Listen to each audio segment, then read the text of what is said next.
తెలుగు కథ వింటారా ఛానల్కి స్వాగతం.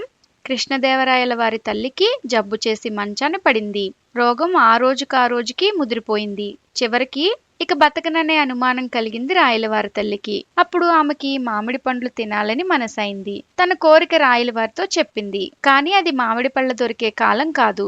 ఎలాగైనా తన తల్లి ఆఖరి కోరిక తీర్చాలని రాయలవారు బంట్రోతుల్ని మామిడి పళ్ళు తెమ్మని దేశం నలుమూలలకు పంపారు. కాలంగాని కాలంలో మామిడి పళ్ళు ఎక్కడ దొరుకుతాయి? వాళ్ళు తిరిగి ఒట్టి చేతులతో తిరిగి వచ్చారు. వాళ్ళొచ్చేసరికి రాయలవారి తల్లి కాస్త చనిపోయింది. కనీసం నా తల్లి ఆఖరి కోరికనైనా తీర్చలేకపోయాను కదా అని రాయలవారు విచారంగా ఆలోచిస్తూ కూర్చున్నారు. అప్పుడు కొంతమంది పురోహితులు రాయలవారి దగ్గరికి వచ్చి, ఏలినవారు అంతగా విచారించాల్సిన పని లేదు. శాస్త్రాలని అనుసరించి తమరు 1000 మండుగురు బ్రాహ్మణులకు బంగారు మామిడి పళ్ళు దానం చేయవచ్చు. దానివల్ల తమ తల్లిగారి మనస్సులో కోరిక తీరుతుంది, ఆత్మకు శాంతి కలుగుతుంది అని సలహా ఇచ్చారు. సరే, వాళ్ల సలహా ప్రకారం 10వ రోజున ఈ దానం చేయడానికి అన్ని సిద్ధంగా ఉంచమని రాయలవారు ఆస్థానంలో చెప్పారు. రామలింగానికి ఈ బ్రాహ్మణులు రాయలవారి సొమ్ము తేరగా కాజేయాలని ఈ సలహా ఇచ్చారని చాలా ఉక్రోషం వచ్చింది. ఎలాగైనా వాళ్ళకి తగిన శాస్తి చేయాలనుకున్నాడు. 10వ రోజు వచ్చింది.